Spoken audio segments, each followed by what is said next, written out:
Hello. Welcome to the weekly Top 10 News brought to you by Solarika, the world's first online community dedicated to solar energy. Researchers at UCLA have invented a high-performance solar cell that is mostly transparent, opening the possibility of skylights and windows that generate electricity, the school announced on Sunday. The plastic windows generate electricity at a 4% efficiency rating, which may sound low but is within commercially viable efficiency levels. The panels absorb solar energy in the near-infrared spectrum, but pass through 66% of the light in the visible wavelengths used by humans to see. The use of a mixture of submicroscopic nanowires made of silver and titanium dioxide allows energy to flow off the windows without being visible to the eye. Solar, an Israel-based startup, says it has developed bifacial solar panels that can boost energy yield by up to 50%. Until now, these photovoltaic cells were too expensive to produce for any commercial use. The scientists who founded Solar, with previous experience in the solar panel industry, redeveloped the production method and final product to minimize costs. According to the company, Solar's cells can generate significantly more power per area compared to monofacial standard panels, 10 to 30% higher energy yields in standard applications like flat rooftops, and up to 50% higher energy yields in vertical installations such as facades. Indian newspaper, The Hindu, reported that the Cochin International Airport Limited is planning to install a solar photovoltaic power system at the terminal building this year. An agency experienced in designing and commissioning of solar PV system will be entrusted with the task of setting up a pilot project having 100 kilowatt peak capacity. The plan is to set up the rooftop system to be connected to the existing power grid, so as to reduce the electricity consumption at the airport. The project will be studied prior to the initiation of a higher capacity solar energy generation project proposed to be installed at the car park area and available rooftop area of the buildings. In the south of Spain, a novel solar plant backed by 5 Swiss electricity companies is beginning commercial operations after a lengthy test phase. Situated in the town of Calaspara, 100 kilometers west of Alicante, plans to provide power to up to 12,000 households. The backbone of the so-called Fresnel facility, the biggest of its kind, is 300,000 square meters of mirrors spread out over 28 rows, each 940 meters long. Split into 2 separate fields, the mirrors are positioned in such a way that with enough sunlight, they can each generate sufficient steam to keep one of 2 15-megawatt turbines ticking over. The Spanish-registered company that owns the plant can sell electricity at a competitive Euro 0.36 per kilowatt-hour, a price that is low thanks to government subsidies for solar power. The South Pacific nation of Tokile is aiming to transform itself into the world's first solar-powered country.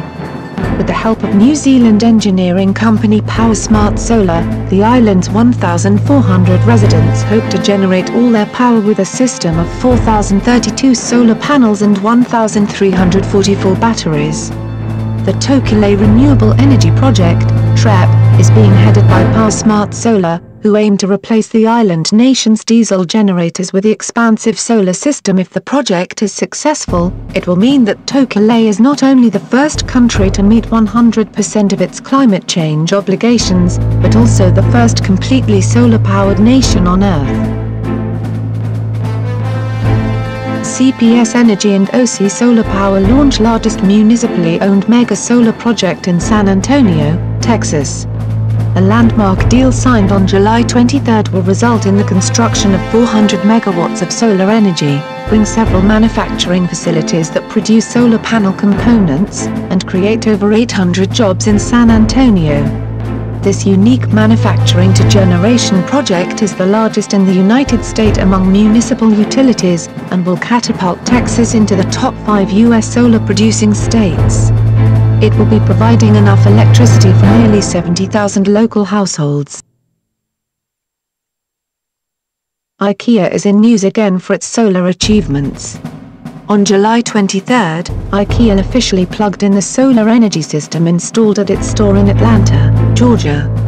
The 129,400 square foot PV array consists of a 1 megawatt system, built with 4,312 panels and will produce approximately 1.4 million kilowatt-hour of clean electricity annually.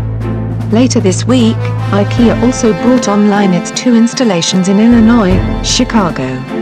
Located on its store in Bolingbrook and Schoenberg, each of these 2 installations is around 1 megawatt peak capacity. IKEA owns and operates each of its solar PV energy systems atop its buildings and now has 25 completed solar energy projects, with 14 more locations underway, making the eventual US solar presence of IKEA nearly 89% with a total generation of 38 megawatts. According to a new study released by NREL, the technical potential of photovoltaics and concentrating solar power, CSP, in the US amounts to just under 200,000 gigawatts, which could generate around 399,700 terawatt-hour of energy annually. This is more than 10 times its current actual energy consumption overall. It believes rural utility-scale photovoltaics has more potential than any other renewable energy technology, due to the relatively high power density, the absence of minimum resource threshold, and the availability of large swaths for development. In terms of urban utility-scale photovoltaics, NREL says Texas and California have the highest estimated technical potential, due to both their strong solar resources and high populations. It is thought that rooftop photovoltaics will be most successful in those states with higher population densities, like California. The Obama administration will open public lands in 6 western states to more solar projects as part of a solar energy roadmap it publicized on Tuesday.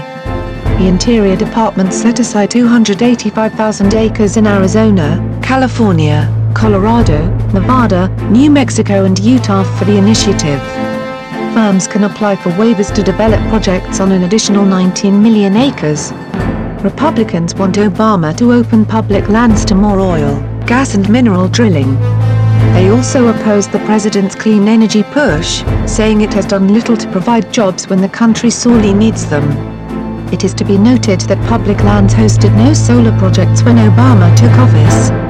The administration has since approved 17 major solar projects on public lands producing about 6,000 megawatts of power.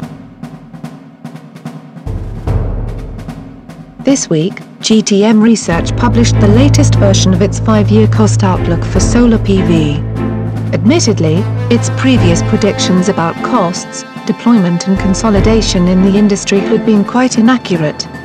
The report shows the cost path for PV modules, now estimated at around 75 cents per watt and heading down quickly to 50 cents per watt. GTM, and most others in the industry, believe it will get to the 50 cents per watt mark by 2016 at the latest and most likely 2015. It also predicts that deployment of solar PV will move away from Europe as subsidies wind down, to Asia, where feed-in tariffs have just been introduced in China and Japan, and then to those countries where solar PV can thrive without subsidies.